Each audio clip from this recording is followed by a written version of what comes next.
दोस्तों नमस्कार, मेरा नाम रविकांत भारती है। फोटो तो आप पहचान ही रहे होंगे, ये अंधभक्तों की दीदी का फोटो है, यह अंधभक्तों के सरदारनी का फोटो है और गोदी मीडिया के गिद्ध पत्रकारों में अव्वल नंबर पे चलने वाली यह पत्रकार का फोटो है। इसको नौकरी से निकाल दिया गया।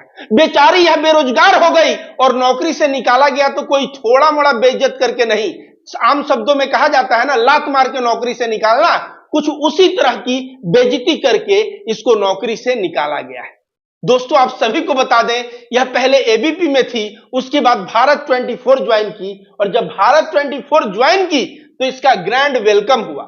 और ये महाशय जो भारत 24 के मालिक हैं जगदीश चंद्रा, वो इसका ऐसा स्वागत किए और बोले यह राष्ट्रवादी शेरनी अब रणभूमि में जाएगी और यह स्टूडियो रणभूमि है, और इस तरह से पूरा इसका स्वागत किया। लेकिन आज नौकरी से निकालने का क्या कारण है, तो कारण मैं बताता हूं।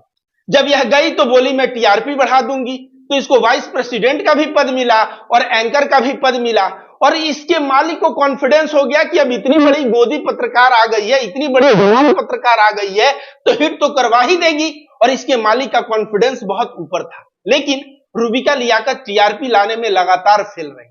उसके बाद जब फेल रही तो बोली कि इजराइल हमास का युद्ध है और लोगों को युद्ध देखने में बड़ा इंटरेस्ट है। देखिए ना, टीवी 9 भारतवर्ष वो कैसे नंबर 1 टीआरपी में चला गया।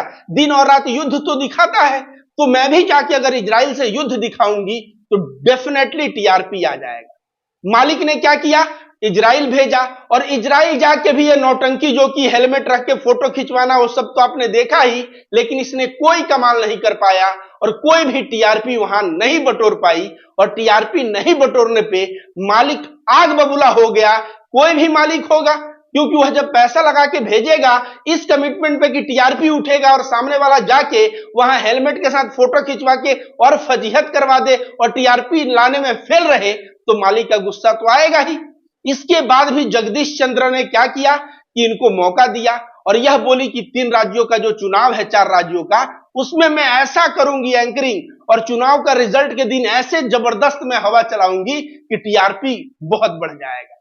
इसको फिर मौका दिया और मौका देने का परिणाम हुआ कि टोटल तीनों चुनाव में यह फ्लॉप तो रही ही, और जिस दिन रिजल्ट आ रहा था उस दिन भी इसको लोग नहीं देखे। भला देखेंगे भी क्यों? याद है ना, कर्नाटका इलेक्शन के रिजल्ट में इसने सबसे पहले ही बीजेपी की पूर्ण बहुमत की सरकार बना दी और कांग्रेस को हरा दिया और बोले ये देखिए बीजेपी पूर्ण बहुमत। ऐसा एक वीडियो भी वायरल हो रहा था, आप लोगों ने देखा होगा।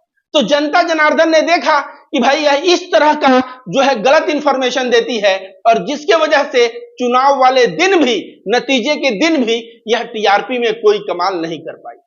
इसके बाद यह गई होगी और जाके जगदीश चंद्रा से बोली होगी कि मुझे लोकसभा 2024 तक मौका दीजिए और उसके बाद क्या, उसके बाद तो मैं पहाड़ उठा लूंगी, टीआरपी इतना ला दूंगी। हो तुम्हारे एक बार झांसे में आए, 2 बार झांसे में आए, तीसरा बार झांसे में आए और इजराइल युद्ध में भी तुम गई, 3 राज्यों के चुनाव में भी तुम्हें देख लिया और अब 2024 के लिए मैं तुम्हें मौका नहीं दूंगा।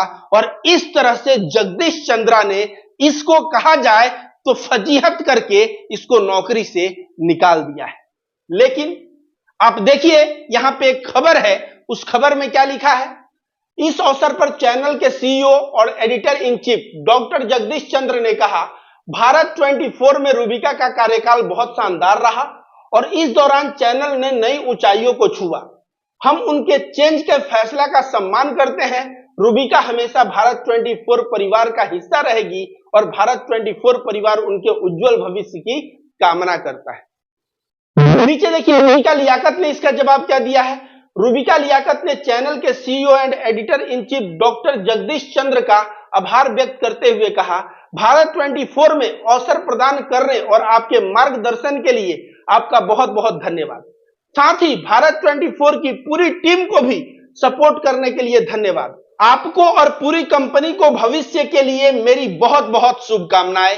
तो यह जो चैट आप लोगों ने देखा ना, इस तरह का फॉर्मल चैट सामने दिखता है, लेकिन वो मैंने बताया असलियत वही है, वही हुआ होगा और उसी का परिणाम है जो रूबिका बाहर आई।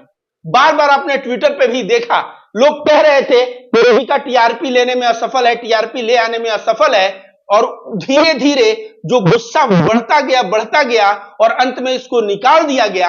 अब किसी भी नौकरी में अगर आप एक सम्मानजनक एम्प्लॉय हैं तो क्या कहा जाता है कि तुम रिजाइन दो। तो रिजाइन आदमी देता है, उसके बाद मालिक कहता है बहुत अच्छा, मैं भविष्य का कामना करता हूं, I wish you for your future endeavours. ये लिखा भी जाता है, कोई कंपनी आप छोड़ेंगे। तो ये सब जो है हवाई कहा सुनी बात है। कोई सेल्समैन का जो जॉब होता है ना, वो अगर सेल्स नहीं कर पाते हैं तो उनको भी निकाला जाता है और बोला जाता है रिजाइन दो, और रिजाइन देने के बाद उनको एक कागज दे दिया जाता है कि best of luck for your future endeavours, मतलब अपने भविष्य के लिए आप, यह कंपनी आपकी कामना करती है। तो रुबिका लियाकत का परफॉर्मेंस एक के बाद एक गिरता गया और गोदीगिरी करके, दलाली करके, यह जो है 18 घंटा मेहनत करके भी थकी नहीं बेचारी, और 18 घंटा मेहनत करके नहीं थकी, लेकिन इसका ऐसा रिजल्ट आया, जनता ने इसको देखने में कोई रुचि ही नहीं लिया कि इसका 18 घंटा का मेहनत, और थकती भी नहीं थी बेचारी, लेकिन जनता ने कहा बाय बाय, हम तुम्हें नहीं देखेंगे। और परिणाम यह हुआ कि भारत 24 से भी इसको निकाल के बाहर किया गया, और अब रुबिका लियाकत बेचारी नौकरी खोज रही हो 100%, और इसको नौकरी जल्दी कहीं मिलेगा नहीं। और जब नहीं मिलेगा तो मेरे ही एक साथी हैं, उनका ट्विटर पे मैंने ट्वीट देखा, इनका नाम अश्वनी सोनी।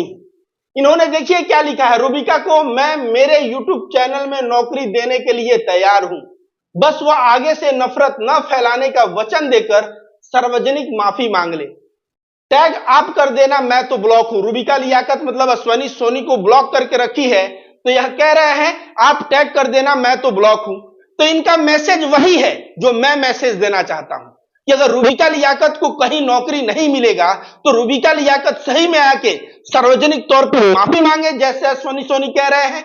और जब माफी मांग लेगी ना, तो उसको यूट्यूब प्लेटफॉर्म का, मेरा और 1000 लोग यूट्यूब प्लेटफॉर्म देने को तैयार हो जाएंगे, जिनके मिलियंस और मिलियंस सब्सक्राइबर्स हैं। तो रुबिका, अगर तुमको परेशानी हो तो कांटेक्ट एक बार यह वीडियो देख के जरूर करना। रोजगार तो तुम्हारा मैं लगवा दूंगा, लेकिन तुम जो दलाली की, जो गोदीगिरी की, अंत में उसका परिणाम क्या हुआ? परिणाम यह हुआ कि तुम्हें नौकरी से हाथ धोना पड़ गया। इसलिए कहते हैं कि बहुत ज्यादा दलाली और बहुत ज्यादा गोदीगिरी कभी काम नहीं आने वाला। और जो बचे हुए पत्रकार हैं, टीआरपी भी बंद होगा, उनका टीवी भी बंद होगा। क्यों बंद होगा? यह जनता जब देखना छोड़ देगी ना, तो बंद हो जाएगा, और सोशल मीडिया पे तब सब लोग शिफ्ट करने पे मजबूर हो जाएंगे। इस तरह रवीश कुमार एक वीडियो बनाते हैं, एक 10 घंटे में मिलियन टच करते हैं। अविशार शर्मा, अजीत अंजुम और ऐसे जाने माने कई पत्रकार हैं जो यूट्यूब पे आए और मिलियंस व्यू रोज टच कर रहे हैं। और ये लोग दलाली करके मोटा पैसा भले ही बना लिए हों, स्कूटी से चलने वाले लोग लग्जरी कार में भले ही चलने लगे हों, लेकिन इनकी फजीहत और जनता इनको अब देखना पसंद नहीं करता, और जिसका परिणाम है कि इनको नौकरी से निकाल दिया जाता है।